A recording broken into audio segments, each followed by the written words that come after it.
Hello mga amigas, amigos, nag-craving tayo ng calamari or kinamatisang pusit. Pero dahil late na tayo dumating, kailalabas ko lang sa freezer yung ating pusit. Ayan o, nakikita nyo naman para siyang hollow block. So, punong-puno ng ice mga mamshi. So, ang gagawin natin is susubukan nating budburan ng asin.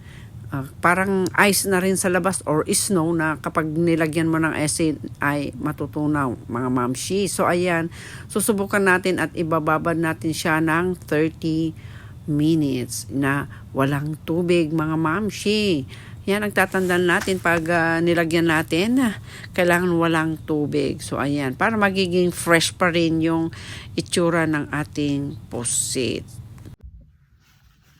Ayan, check na natin mga mamshi. Binabad ko siya ng 30 minutes dahil marami siyang ice. Ayan oh. Oh, pwede pala.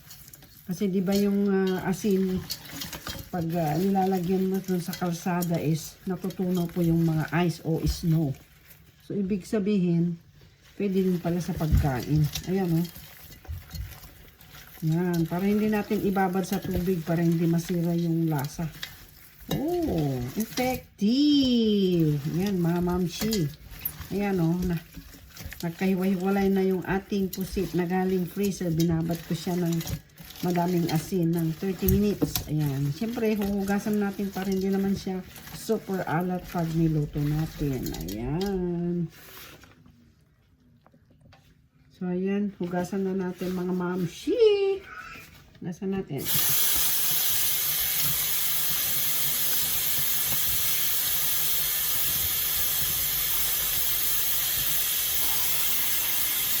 Hugasan natin ng maigi kasi maalat siya.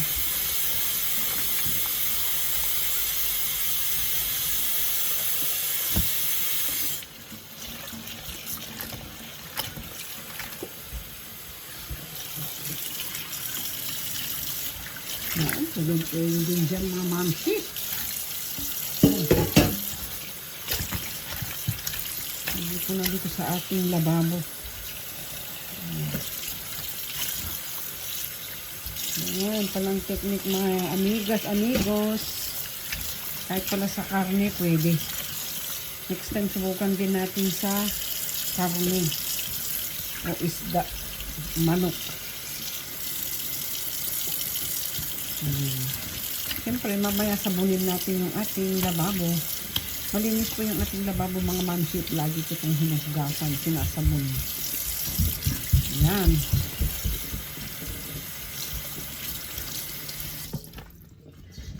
So, ayan mga mamshi. Ayan. Ayan siya, oh. Ayan. See? Malambot na siya. Malambot na malambot.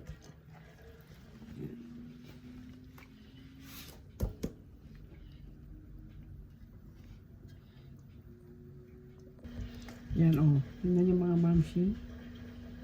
Malambot. Ayan. Oh, diba? Pwede pala. Para hindi masira yung ating pusit. Ayan. O, diba malambot na siya mga mamshi? O. Pwede na nating iluto. So, nagigisa natin siya ng bawang. Ayun, yung bawang, sibuyas, kamatis, at luya. Ang ating kinamatisang pusit. Pwede na natin gisa yung bawang.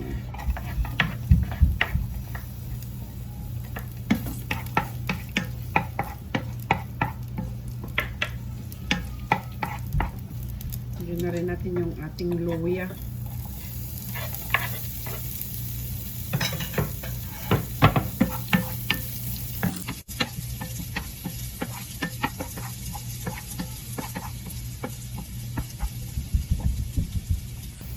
Yan, pwede na natin ilagay yung ating kamatis at sibuyas.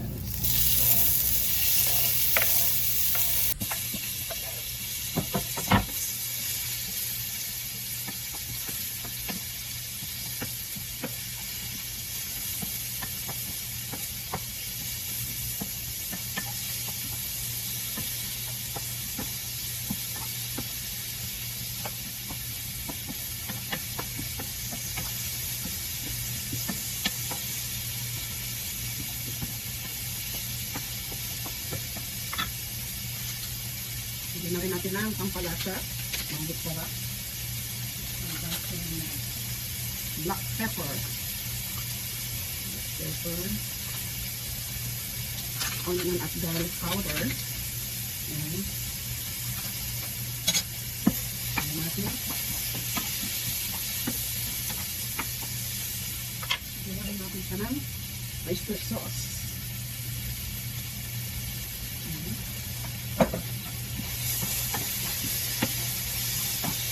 Lagyan natin.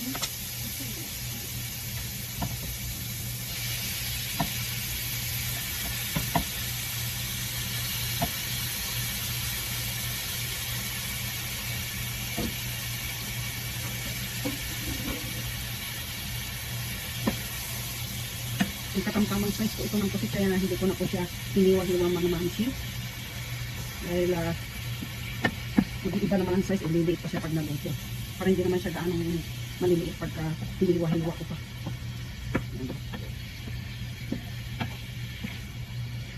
At syempre, dahil hindi tayo gumagamit ng betchin, lagyan natin ng konting brown sugar.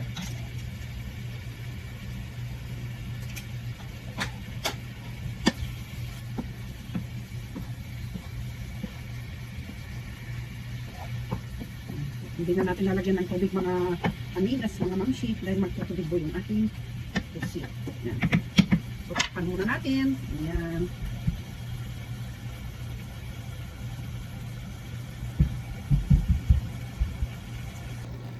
Ayan, mga mamshi. Tingnan na natin.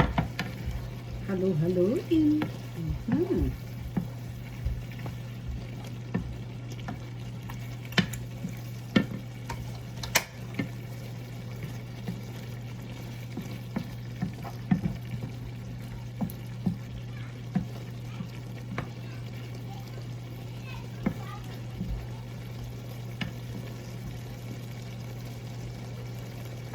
Tikman natin mga mamshi.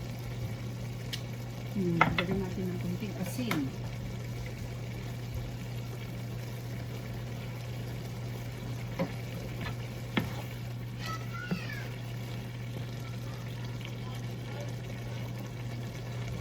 Pakuluan pa natin mga mamshi ng 2 minutes. Ayan.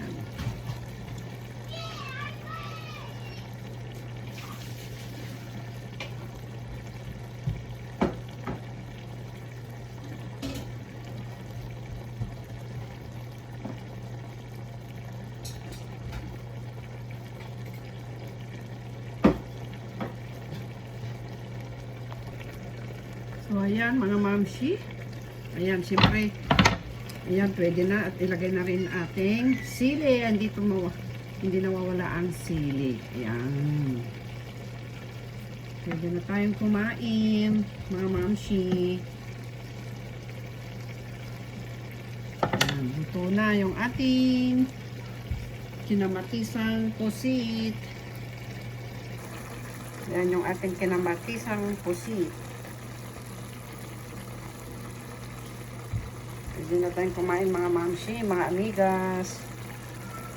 Kainan na mga mamshi, mga amigas. And thank you for watching. Bye!